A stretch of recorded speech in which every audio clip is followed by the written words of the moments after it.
All right, so kicking off this segment right here, we're going to start obviously with NFL because there's been, free agency just opened a few days ago, and for some teams this is a time of celebration, and for others, quite, uh, you know, very obviously our own, it is a time of deep depression and sadness, and ultimately accepting. let's just jump right into this. Let's look at everybody else having Hey, a let's good look at the time. good teams. What did fun teams do? I know. What did teams that actually like have a good ownership and like run correctly did? All right, so kicking off with the Bills. So This I is like awesome. what I freaking love what the Bills did there with Emmanuel Sanders. Getting Emmanuel Sanders is huge because I was saying it for the longest time. I was not a huge John Brown fan while he was there because he just like didn't finish routes some of the times. And Yeah. then other times, like, didn't seem like he was like, it's the same kind of feel I have with Jimmy Graham watching him play for the Bears. It's like sometimes I feel like they just like are taking a play off, and sometimes they aren't. So I don't know. He's It's old just, though. He's got senior years to catch up on. yeah, That's whatever. fair. But John Brown, I never really was a huge fan of, especially being a number 2 receiver next to Diggs. I felt like they needed a bigger pop there. So I feel like if Emmanuel Sanders can be that, like they need, I think that's a great pickup because I think that's an upgrade over John Brown. Right. So, and then No, obviously just go ahead. No, I think that's awesome because I feel like Emmanuel Sanders has like consistently been one of the top number 2s in the league for like a really long time. And despite what went on with the Saints anyways last year, like it wasn't his fault. He had a corpse throwing him the ball. A corpse that was slowly decaying and still holding on. So I think you still have a lot left. Yeah, and Emmanuel Sanders too, like one of his biggest things is like his speed. And it's like if you can't throw the ball down the field, like, Josh Allen can, like you're eliminating part of Emmanuel Sanders' game, which makes Emmanuel Sanders Emmanuel Sanders. So like the whole him on the Saints was fun. It was a fun like idea, but the issue is that Breeze's arm, he couldn't throw the ball past 40 yards. So when you have a guy who's a big deep threat and that's part of his game, and that's what makes him Emmanuel Sanders, and then you give him a quarterback that really can't throw the deep throw anymore because it's out of it's past father time. Yeah. That's what you get. So I'm actually excited to see this. I think it's an upgrade over John Brown. So I think it's a great signing. And then as you see, the rest of the signings are kind of just maintenance stuff. I mean, John Feliciano, Matt Milano coming back, Levi Wells coming back. They get, Matt Hack, who's a punter that bombs some balls. So that's a good pickup. Again, me and my special teams love me some special teams. So I love a punter who can just bomb a ball and change the where the possession's going to be, because that's huge in a game. People don't realize it's something that kind of just gets overlooked. So having a punter there is, that's excellent. And then Darrell Williams is another good pickup for boosting the offensive line to kind of help Josh Allen a little bit more, because it did kind of seem in the playoffs last year that his offensive line kind of didn't produce as well as they should have. So it's good to see them kind of maintaining, but also, Yeah, is that a depth signing or a starter? I'm sorry? Is that a depth signing or like a starting signing? Both of them are starters. Because okay. I'm pretty sure Feliciano was their right guard, and I think Darrell Williams would be the right tackle. So I think that's just both, continuing to keep that line intact and, healthy moving forward, I think is the big play. But yeah, nothing super noteworthy by the Bills. I mean, Emmanuel Sanders, I think, is a great fit, but yeah. They don't really need too much either, is the thing. Yeah, and another thing too that kind of flew under the radar is, did you see the news about who the Buffalo Bills were really trying to make a push for? No. It was a Rob Gronkowski. Oh yeah, that's right. Yeah, I said that from the beginning. I just didn't really think he was going anywhere else, but it's interesting they tried. I mean, why not? Yeah, I didn't think he was going anywhere else either. Like, really, at the bottom of my heart, I was like, he's staying with Brady. I mean, he literally got traded to Brady's team the 1 year Brady leaves. So I wasn't expecting it, but oh man, I literally, if you go back to I don't think we have it uploaded, but if you watched our review on the Bills AFC, or was it AFC Championship, right? Yeah. Against the Chiefs.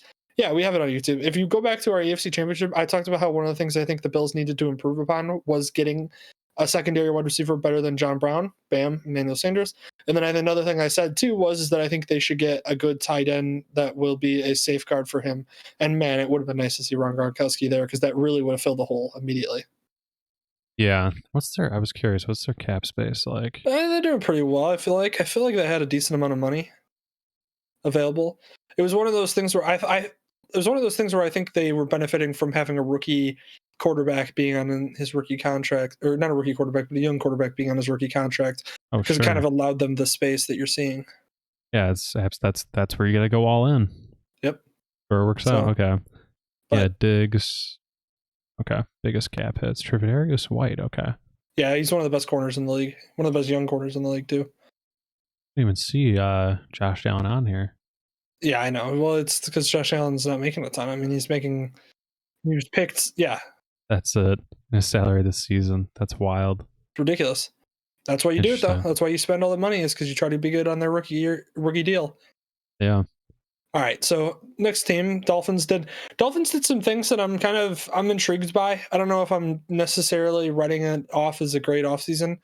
Like Jacoby Brissett, I love Jacoby Brissett. I don't think he gets as much credit for what he does because he's basically stepped into starting roles just like out of nowhere, like, and done pretty well with them. So him and Tyrod Taylor, who both ended up getting deals actually this year. Him and Tyrod Taylor, I feel like if healthy, are actually good quarterbacks. They just don't end up in the right situations to help them. And so I don't mind Jacoby Brissett being here. It's interesting because Jacoby Brissett is besides Tyrod Taylor, he's like the quintessential backup to step in to start, which again, I don't know if this is like a lack of confidence in Tua, or maybe they're just getting a guy who they know can step in if Tua is unhealthy. But it's, again, it's an okay pick. Malcolm Brown, again, that's more of a depth running back to have another running back there. Adam Pankey, it's not much to write home about. Isaiah Wilson was a weird thing with that. I don't really know exactly what went on in Tennessee. I don't know if did you see anything about him? Yeah, I mean, I've followed his story a little bit, and just before you go on to quarterbacks, so for Tyrod Taylor, he's literally my least favorite quarterback to ever watch ever since the playoff game with the Bills. He's so boring, it hurts. Really? Yes.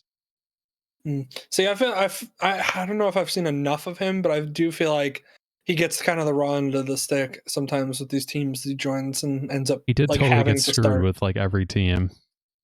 Yeah, that's true with Herbert especially, but yeah, he's just he's similar to Trubisky, doesn't throw anything ever interesting, and if he does, it's a pretty safe throw regardless. It's just boring football to watch. Maybe he can dink and dunk, but yes, regardless, Isaiah Wilson, yeah, I did follow his little epilogue and his little saga that he went along. So that was interesting. I like the move to trade for him because literally, what do you have to lose on their side? Yeah. It's literally just like taking a flyer. So I'm all for it. They obviously need help, and Tua is super fragile. At least we think. Well, yeah, I mean, Tua hasn't shown to be super healthy for long periods of time. So getting another offensive lineman who was taken in the first round, people forget. So at the very least, you're getting a potential first, somebody saw enough in him to draft him in the first round. I didn't think he was a first rounder coming out of Georgia at the time. I thought he was more of a project than he was a starter instantly. So I thought it was interesting to draft him in the first round. But, the Dolphins previously also drafted that left tackle Jackson out of USC, who also I thought was a project, and they drafted him in the first round. So, I mean, hopefully they're hoping that basically these young guys are able to, they're able to work them in and get them to where they need to be. But Isaiah Wilson's literally 22 years old. He's, was a first round pick. So he's on that rookie deal the last 4 years. So you have a good 3-year trial out of him with very little on the other end being just a 7th round pick, basically. So I think it was a smart trade. That's crazy. That's crazy to think about. They literally just were first round pick, don't care. Sunk cost fallacy. Who cares? Gone. That's what I'm saying. It's first round picks are so coveted in the NFL, with trades and everything like that. I mean, just offering 2 first round picks for a star player is oh man, we're really, and then they're so coveted, but then all of a sudden you see something like this situation where like it just broke down immediately, and then now a first round pick is traded immediately over to another team for basically nothing. Yeah. I mean, I guess the thing with like trading first round picks for established players is also the fact that like they're not on the rookie contract anymore. You're eating a massive contract on top of like possibly two younger stars who would be cheap. But I agree, Yeah, they're overvalued. Like if you yeah. actually get if you especially if it's like filling a hole and not just like like sure let's just go for those guys signing, like it's totally worth it. I think Hmm. there's put too much emphasis put on first round picks because they're so this could happen like literally at any time. Yeah. It's not normal to happen, but it's like it's not a 0% chance at all. No, I mean, look at again, I don't want to delve into the Bears too much because we're going to talk later. But I mean, look at the Bears with White, the wide receiver. He, Yeah, I mean, that's a high pick that you're expecting to be a home run, and then isn't. I mean, first round picks are just to play, like you just have to get the right player, and that's how hard drafting is, and that's why you see it across the league where these teams get lucky. I mean, that's why a lot of the teams that you look at are kind of, they almost build like with these players that you're like, I can't believe they got these. Like if you look at the Seahawks, for example, with the Legion of Boom, for those couple of years where they were the best defense in the league. I mean, you're talking Richard Sherman, who was a wide receiver converted to a corner, who was a fifth round pick. You're talking Cam Chancellor, who I think was a third round pick. And then I think Earl Thomas was also a third round pick or something like that. He wasn't like a first round pick. So yeah, like right there, your three core guys of your defense, you're taking later in the draft. I mean, that's the type of stuff that happens with these teams, and you end up building off of those home run picks that you get later in the draft. That's why, to be honest, that's why it's funny that you watch the Patriots every year, because the Patriots don't give a crap about their first round pick generally. And generally, they're just trading it to get more or accumulate more picks in day 2 and day 3, because they know that they can get a lot of, either guys that will fill a role on the team, or they get a lot of guys in who they think have a lot of potential, and they know that they can mold them into a certain player. Like, you're looking at all these guys like Ninkovich at the time when they were winning those Super Bowls, and then you're looking at a guy who recently just went to the Dolphins. And I know that there's some stuff going on with him as far as cutting for salary, but sure. what's the linebacker that we were talking about that they were going to cut potentially from the page? He just came over from the Patriots.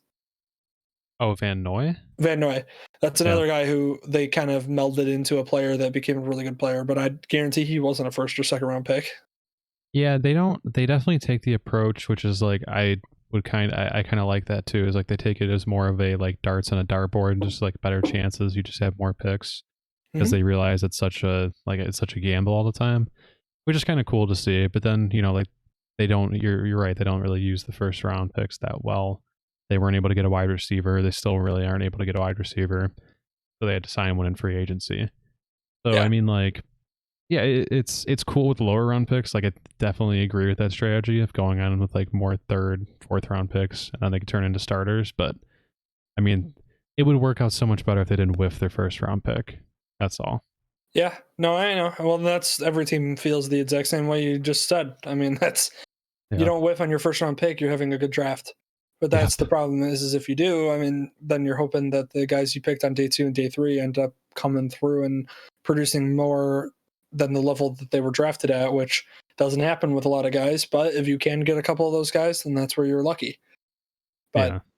yeah, so the draft's a gamble, and that's how it's always been. First round picks are interesting because they're always coveted so highly, but rarely do there's more often than not do they either become good starters or less than do they become stars.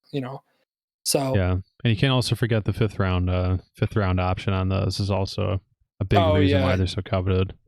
yep. Let's take a But look at the Patriots oh, here we as go. Here's well. so this is a team that is straight up building a very specific type of roster, and it's so interesting to look at because Yeah. like the Patriots have done this for years, but they've always had Tom Brady, so they always just melded the same exact team around Tom Brady, where you get a great slot receiver, you get a good tight end, you get a good offensive line, and a good running back catching balls out of the backfield. That's basically the Tom Brady offense.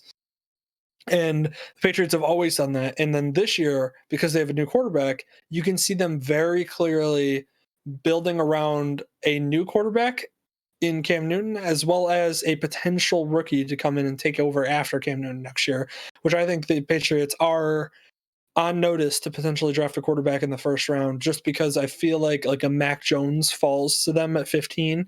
That's, to me, seems like the perfect pick for the Patriots, because it's a perfect sit behind Cam Newton for a year, learn the offense, and then you step into the offense with, two new great tight ends, two wide receivers that are fast, that are building. So then next year you're good to go. Dude, if Mac Jones falls to 15, I'm going to be at this point. He's I'm going, fully expecting him to go way higher than that, yeah, especially after we went through and reviewed his tape that one time.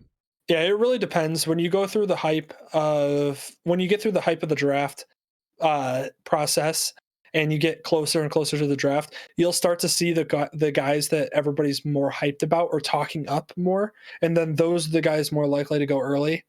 Mm-hmm. So we'll just have to see what kind of hype is around him when we get closer and closer to the draft.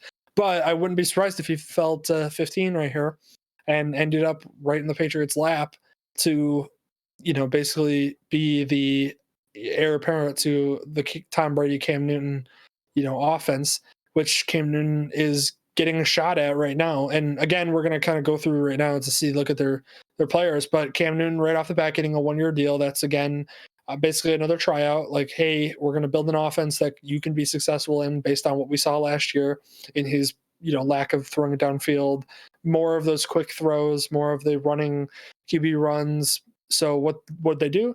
They go out and sign Nelson Aguilar, who's a deep ball threat, as well as a speed receiver. They go out and sign Kendrick Bourne, who's also a speed receiver, who is only 25 years old, so he's got some potential to grow into something. Hunter Henry, who's the best tight end right now, or one of the best in the league. He's kind of underrated. He's just below that tier of the Kelce's, Kittles. He's just below that tier in the next tier of great tight ends. He's right there. So he's one of the better tight ends in the league.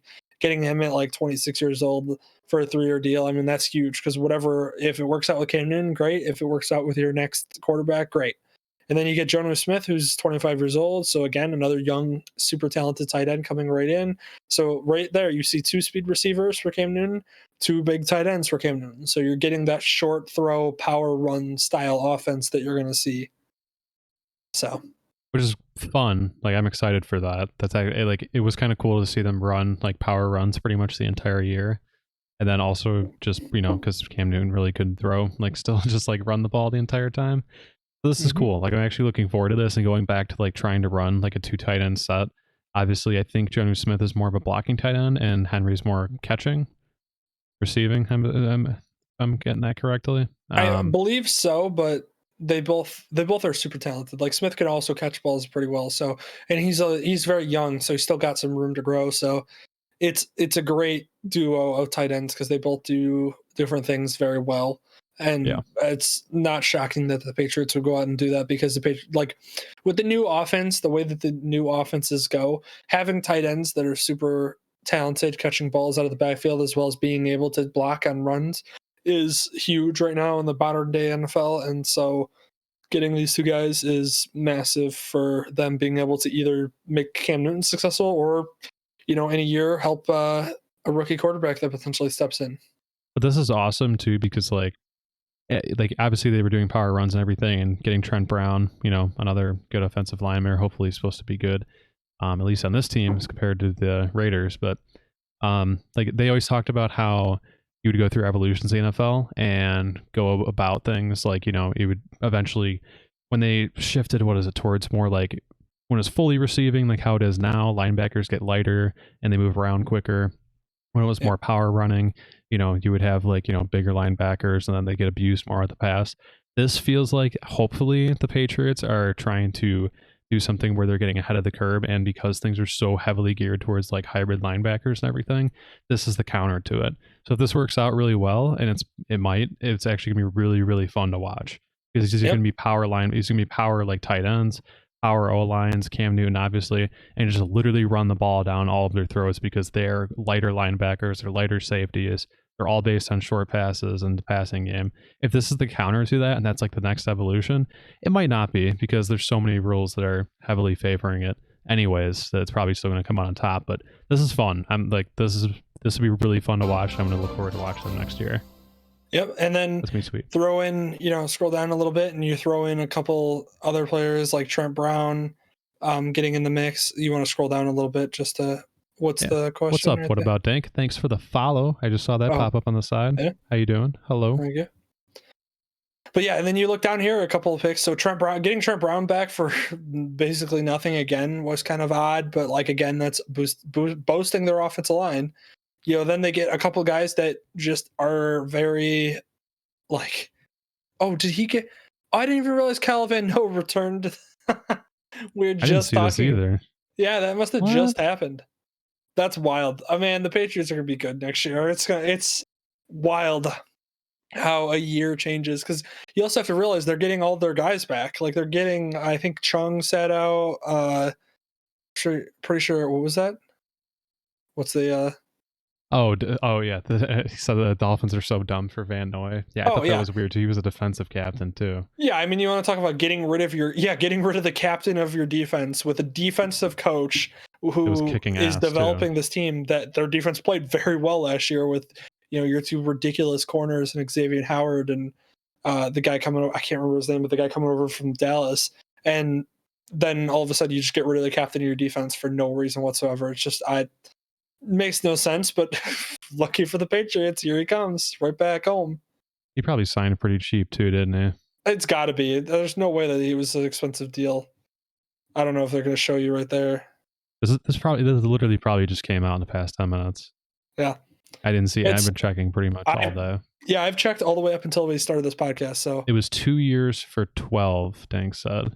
Wow, that's so cheap, because it was like a 10 or 11 mil a year for the Dolphins. Man, that's wild. Really? Oh yeah, yeah. God. So the Dolphins are just eating that cap too? I guess. Well, they saved $10 million cutting him, under the cap.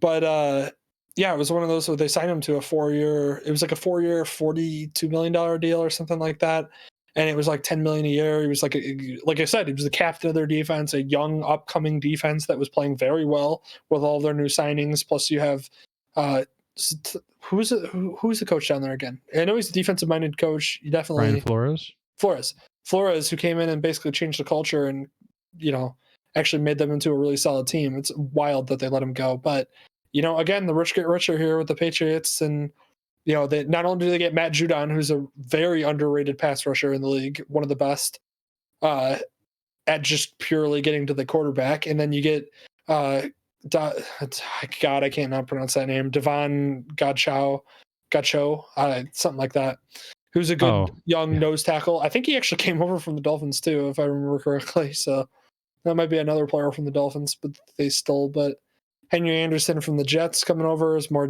of a depth player. Justin Bethel down there re-signing. That's more of a depth player. Jalen Mills, who kind of is a safety corner hybrid, so that gives them a little bit of versatility in utilizing him. So yeah, it's just a wild offseason for the Patriots. Plus they get back Chung. Plus they get back Dante Hightower. It's amazing what they're able to do in literally a year turnover. Thanks. So Justin Bethel is a contract stealer, only good for special teams. Yeah, 3 years, $6 million. I mean, but again, one of the things that the Patriots have actually always done is kept their special teams players and paid them, and I mean that's why they have one of the best special teams in the league every year. So it's not surprising. But yeah, the Patriots had a great offseason and are going to be again one of the top teams in that division next year. Yeah, that's crazy. So, that's really funny too. I know that's wild. new because that would have blown up everywhere. It came out 19 minutes ago. Okay, interesting. Yeah, we were probably just heading onto the podcast. Round comp pick for letting Kyle Van Noy go to Miami for a season. Now they have him back and the pick for 2021. God, come on. It feels like the Rob Gronkowski deal to the Bucs, where everybody was like, I can't believe the Bucs got Rob Gronkowski from the Patriots, and it was like, yeah, but that guy wasn't going to play football, and then suddenly he turned a player who wasn't going to play football into a pick. like that's what happened. I had to look at this because of the comments, because I knew this was going to be super salty. Yeah, I know. It's one of those where I'm just like, you were doing everything right. You were doing so well down there in Miami, and then suddenly nothing. Suddenly dumb pick. And then, like I said, the offseason was kind of, I mean, I was all right. Like it was so far, there hasn't been anything spectacular for them, but yeah. Yeah. We All right. back Pats Nation. That's awesome. That's so Yeah. funny. But, Okay. all right. Who we got The next? Jets. Whatever. Jets, whatever. I mean, the Jets are bringing in a whole new regime, so this is, them building for the future. I like them getting Corey Davis. He's 26 years old. Carl Lawson, who I think is also 26 years old too. That's a great signing. Carl Lawson's again one of the most underrated passer rushers in the league. And Corey Davis is one of the better wide receivers in the league, standing I think at like 6'3". So that gives you a big target for whatever quarterback's about to step in, which is most likely going to be Zach Wilson. So, and then Gerard Davis is, 1 year, $7 million deal. It's more of a rental tryout. Let's see how you do in our new defense that we're bringing out. And then Marcus May, they obviously want to get a contract done with him for at least the next few years because he's been a really good player for them and probably one of the only highlights of their defense. So besides Quinn Williams. So